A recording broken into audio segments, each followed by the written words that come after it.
তো hello guys, তোমরা কেমন আছো? আশা করি সবাই ভালো আছো। আর এই গাড়িটা দেখে তোমাদের অন্যরকম কিছু মনে হচ্ছে, আর মনে হতেই পারে। ভিডিওটাকে লাস্ট অবধি দেখো, তাহলেই বুঝতে পারবে। আর এখন বাজে সকাল 6টা, আর আমি স্নান টান করে প্রপার রেডি হয়ে নিচ্ছি। আর আমাদের যাত্রা শুরু হবে 8টা 15-এ। আর এইটা ড্রেস দেখে তোমাদের মনে হচ্ছে যে আমি কোথায় যাচ্ছি। হ্যাঁ, আমি বাবা বৈদ্যনাথ ধাম যাচ্ছি। তো আজকে হলো 21শে জুলাই, আর বাংলার হলো 5ই শ্রাবণ। তো আমাদের সবাই এসে গেছে প্রায়। তো গাড়ির সামনে এখন পুজো হবে।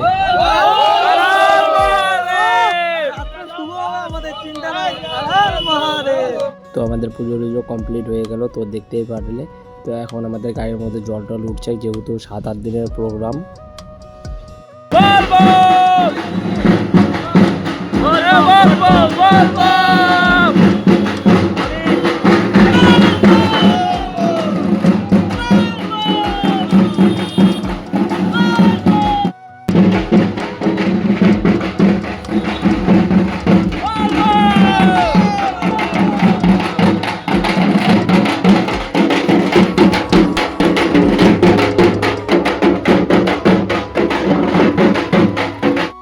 তো এখন এলাম আমরা আমাদের মহামায়া পাটে। তো সবাই মিলে এখানে পুজো দিয়ে তারপরে আমরা গাড়িতে উঠবো।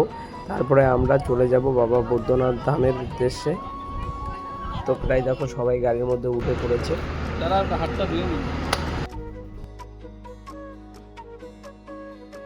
যেহেতু আমরা সকাল সকাল বেরিয়ে পড়েছি, তাই হালকা ফুলকা টিফিন করার জন্য দাঁড়িয়ে পড়লাম। টিফিন করার পর গাড়িতে আবার উঠে পড়লাম বাবা বৈদ্যনাথ ধাম যাওয়ার উদ্দেশ্যে। আবার মাঝখানে একটা টপিক হবে, সেখানে রান্না বান্না করে খাবো সবাই মিলে।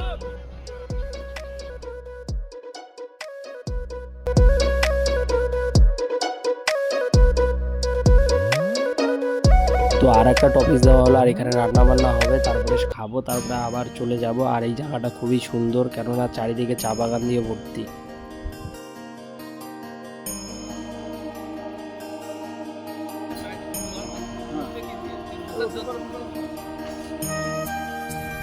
তো এখানে দেখতেই পাচ্ছ প্রায় রান্না বান্না বসিয়ে দেওয়া হয়েছে। রাঁধুনি আমাদের রান্না বান্না করছে, তার ফাঁকে মুড়ি মেখে সবাই মিলে মুড়ি খেয়ে আনন্দ অনুভব করছি। তো খাওয়া দাওয়া সবারই প্রায় শেষ হয়ে গেছে। তো সবাই মিলে তো দেখতেই পাচ্ছ প্রায় সূর্য ডুবে গেছে আর সন্ধ্যা হওয়ার দিকে। তো আকাশটা খুবই ভালো। তো সবাই এখন ঘুমানোর জন্য প্রস্তুতি নিয়ে নিয়েছে। তো এখন আমরা টোল ট্যাক্সের জন্য দাঁড়িয়েছি, যেহেতু ওয়েস্ট বেঙ্গল থেকে বিহারে যাচ্ছি। তো সেই হিসেবে টোল ট্যাক্স দিতে হয় সবাইকে। তো বিহার পার হয়ে কিছু দূরে এগিয়ে আর একটা টপিক দেওয়া হয়েছে, কেননা এখনই রান্না বান্না করে খেতে হবে। তারপরে আমরা চলে যাব সুলতানগঞ্জে। সুলতানগঞ্জ থেকে জল টল তুলে তারপরে হাঁটা স্টার্ট করতে হবে। তো সেই জন্য এটাই লাস্ট খাওয়া আমাদের।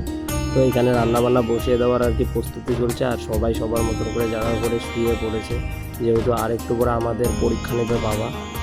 তো এই মিনি ব্লগটাকে এখানে শেষ করে দিচ্ছি। আর নেক্সট পার্টের জন্য অপেক্ষা করো, আর কমেন্ট বক্সে জানিয়ে দাও। তো তাড়াতাড়ি নেক্সট পার্ট আপলোড করে দেবো, ওটা হলে সব কিছু কমপ্লিটই থাকবে একদম।